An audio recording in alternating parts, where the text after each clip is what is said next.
there was a concern about pollution of pesticides in the green vegetables. And we went, and some of our students went and did a survey.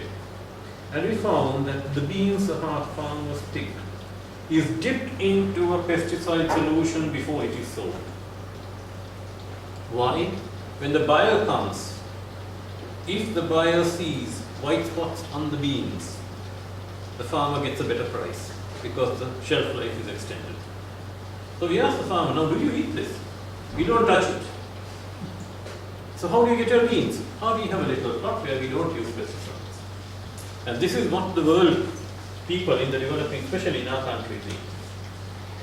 Right, what options do we have? We have to produce good quality food.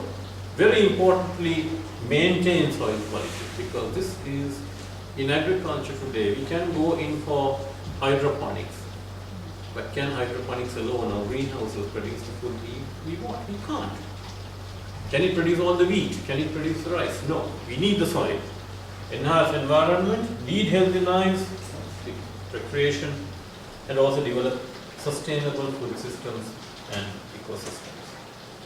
Right, so this is why organic farming comes in. And BHU, I think, is doing a good job on this. So what is organic farming? I don't have to teach you subjects, do you? Growing crops and raising animals without using synthetically manufactured products. It's an iPhone, right? I don't believe too much in iPhone, right? Personally, because I think it's charging too much money for nothing. Right, so there is the growing demand for organic, greater demand. You go to supermarkets, I remember when I was in New Zealand, you couldn't find an organic vegetable in a supermarket. But today you go, you find sections of organically grown products. And if you go to countries like Austria and Germany, you can get supermarkets which sell only organic products. Right from bread, right up to processed cakes and everything. There's a great export demand. That is where our countries, the developing countries, produce a lot of material for export. We were at an organic shop in, where was it? In yeah, and I was happy to see that almost 90% of the spices, organic spices sold in that supermarket came from my country. And that gives income generation for developing countries. So these are the beneficiaries.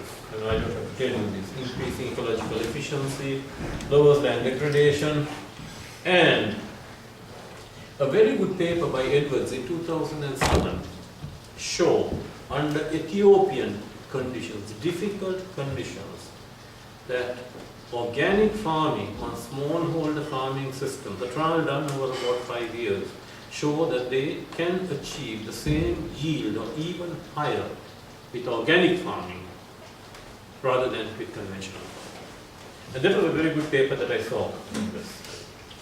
Organic farming has, I've tried to give you some, this is a university, so given some scientific background to what I say. Lower contaminants in food like cadmium, chromium, copper, high levels of nutrients. It is, the paper by Crinon shows very high quantity, greater quantities of antioxidants, which we are all concerned about today. Vitamin C, iron, magnesium, phosphorus, and greater antioxidant properties. Better health benefits, right? This, if you get a chance of going to Crinon, go to the Web of Knowledge. You have this, don't you? You can easily get the paper on the Web of Knowledge.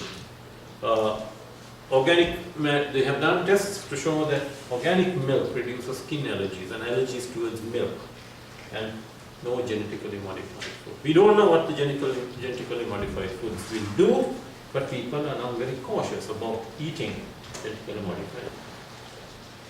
But organic farming, is it actually, especially in the developing countries, is it feasible in the long run? Because it is not a closed system. We try to get organic matter from outside, and we depend a lot, especially in the tropics, on external imports, and if we add too much of manure, we can cause problems of pollution. nitrate pollution, for example. And this is something that is a problem in adding dairy effluent to pastures. People are worried about nitrate pollution going down, nitrates going down into water. So, in this context, what options do we have? There are different types of organic systems. The biodynamic one is one. The laser system, growing external input, sustainable agriculture, biodynamics, integrated. Now, within this, what are we actually trying to do? We are trying to mimic nature. We are trying to develop the natural systems in operation. This is what we are trying to do. We are trying to promote natural systems, and therefore this is where we bring the concept of nature farming.